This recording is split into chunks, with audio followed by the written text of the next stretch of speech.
I've been fighting very hard to get our buildings in a better shape and to get our environment in better shape, but I lost the battle.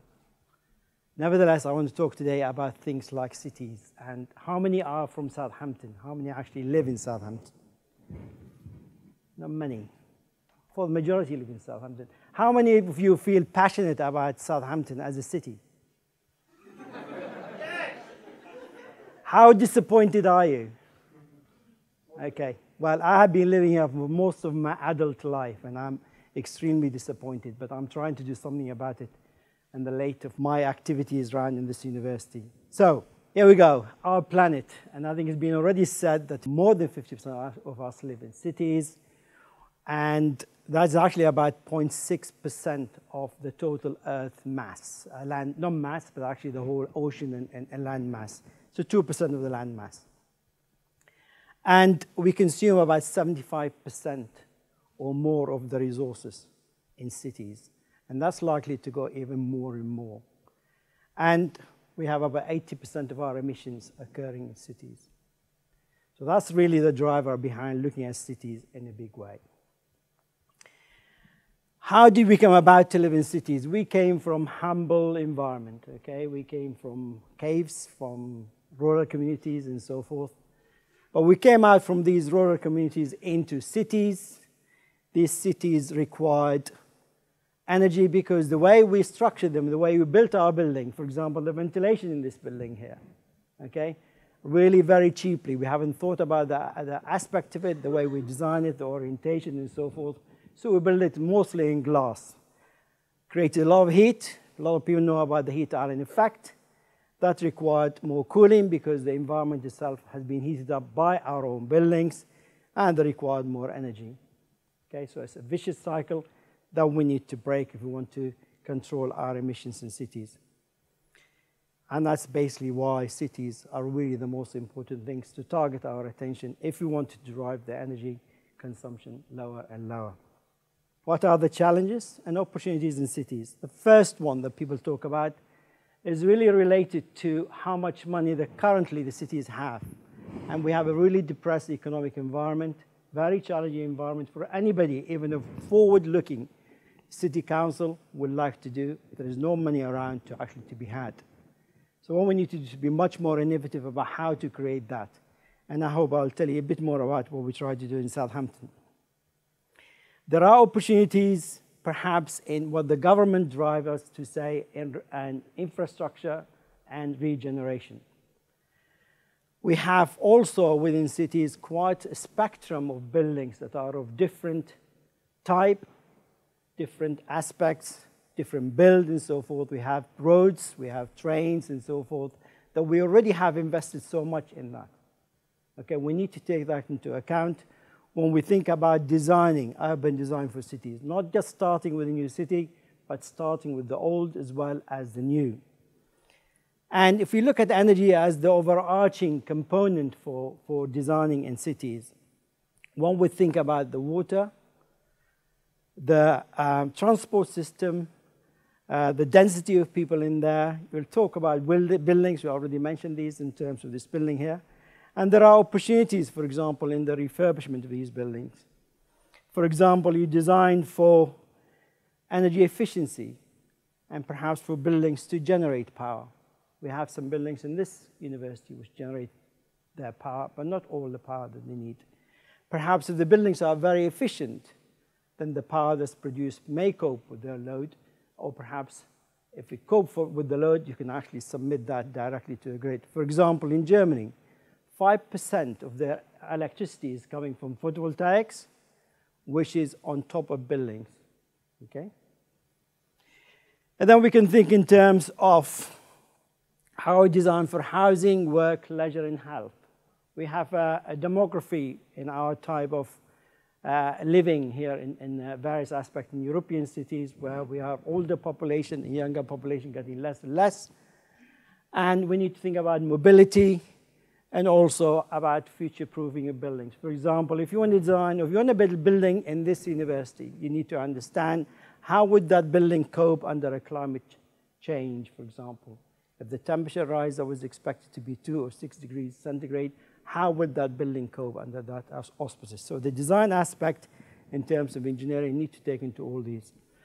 So I think the thing to do, in my view, is actually to understand what data you have and to collect it and make sure that you have more of the baseline. For example, here's a map of Southampton showing the wards in Southampton, and you can see the distribution of carbon dioxide emission per capita within these wards. You can map this up, gas consumption. You can look at the electricity consumption and so forth. You can go downwards into a ward and find out a section of community, what aspect of energy they used, how many people actually work at home and things like that. The data are mostly available and could be used to allow us to investigate what needs to be done in the city. We could also generate other data sets. For example, in terms of transport, roadworks, for example. If you have an intelligent data set to tell you when the road is going to be perhaps open up or broken down or whatever, if a traffic light is not working, that will give you information beforehand. Then we need to think in terms of the health and the pollution that's around the city. Congestion, traffic congestion, for example, create that pollution. We need to think about perhaps how many people work at home. How many old people are there? How many old people homes are there? What aspect of those people, old people's homes, will be subjected to climate change? Can we design for those? And you can actually do that quite a lot, businesses and so forth. Build up, perhaps, what's called a dashboard of the city that allow you to make sure that any decisions you make is informed, and that information is based on technical, engineering, and scientific aspects. So that informs us about what's going on in the city, what supply chain is there, can we get something else as well in the future. And then we need to go into what the growth are there in cities, and especially in the recession. Well, there are green opportunities, and the government lists quite a lot of support for cities, okay? The feed-in tariff, the carbon reduction commitment, the energy companies' obligation where utilities actually support some activities and low carbon within cities. And all that stuff is there for us to try and deliver on it. But nobody will give it to us on the plate. We need to get a plan. We need to think about something which is characterized by an adaptable plan that allows us to go forward with it. And it needs to have the will of the people who are actually doing it, the people in the council, the politicians and so forth, that will allow us to link up both the knowledge base, which is here in the universities, and also link up businesses within that plan. In relation to Southampton, I don't know how many of you know that we have a district heating in Southampton, but that's the building that actually pump the hot water from the ground and pump it around the city. There's also a cooling network in that. But we also have an incinerator for our waste coming from Winchester, Portsmouth, and Southampton that's across the water in Marchwood. Well, can we not think about that wasted heat, 40 megawatt of heat? Can we not pump that across the water, Southampton water, and create much larger, wider network for district heating in the city? And that's the sort of thing that we're trying to do. We have the nucleus of the geothermal plant. Then we create other nuclei around the city and then couple them up. And then we need to think in terms of what sort of mixed approach you have, basically in terms of who's going to fund it. And then we can think in terms of buildings and generators. Southampton got 0.5 megawatt of PV on the roofs of the buildings. Southampton as a city, for example. Can we utilize the rest of the buildings to actually generate power? That actually connects people to where energy is produced, and that has an impact in reduction in energy, for example, in energy efficiency, once you connect people to where the energy is coming from. So in terms of Southampton, here is a map. This is actually picked up from Southampton development plan. And you can see majority will understand where the city is. Here's the central station in Southampton. There is plan to renovate that area. And then you have the center where you have above bar. That will be renovated. And then you have these other bits of Southampton that are totally dislocated from each other. You've got the old part of Southampton. You've got the waterfront.